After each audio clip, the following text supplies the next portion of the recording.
What happens when we focus too much on wealth and forget what truly matters? The parable of the rich fool teaches us a crucial lesson about the dangers of materialism and the importance of eternal values.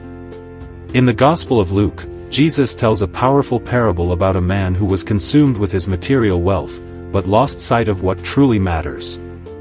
The story begins with a rich man whose land produced an abundant harvest. He was so successful that he had no place to store his crops, so he decided to tear down his barns and build larger ones.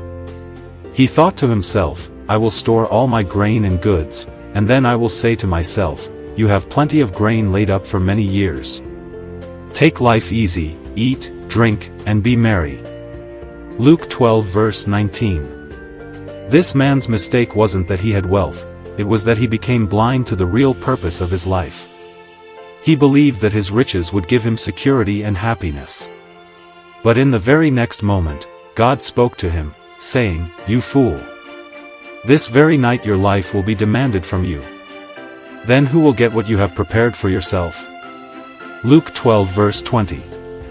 Jesus ends the parable with a sharp reminder: this is how it will be with anyone who stores up things for themselves but is not rich toward God. Luke 12 verse 21. What can we learn from this parable? First, we are reminded that material wealth is temporary. The rich man focused all his energy on accumulating possessions, but in the end, his wealth couldn't save him.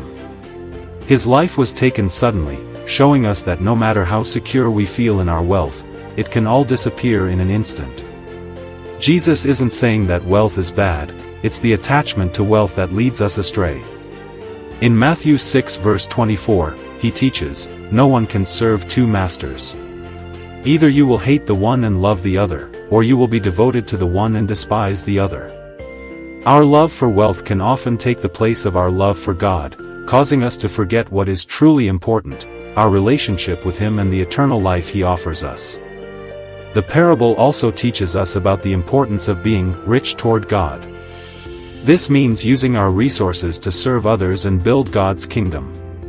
In 1 Timothy 6 verses 17 to 19, St. Paul encourages us to not put our hope in wealth but to be generous and willing to share.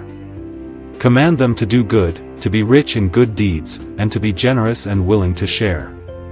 As Catholics, we are called to live in a way that reflects our faith and trust in God.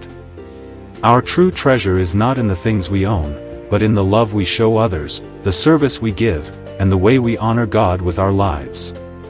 Jesus told us in Matthew 25 verse 40, "Whatever you did for one of the least of these brothers and sisters of mine, you did for me." When we share our wealth, we are not just helping others, we are serving Christ Himself. The parable of the rich fool challenges us to examine our priorities. Are we focused on accumulating wealth, or are we rich in faith, love, and good deeds? Let us remember that our lives are short, and the only things that last forever are the treasures we lay up in heaven. In Matthew 6 verses 19 to 21, Jesus reminds us, "Do not store up for yourselves treasures on earth, but store up for yourselves treasures in heaven." In conclusion, the rich fool's story is a warning to all of us. Let us not be consumed by materialism, but seek to be rich in the things of God. By doing so, we find true security and peace, knowing that our true treasure is not in earthly possessions, but in the love of God and the relationships we build here on earth.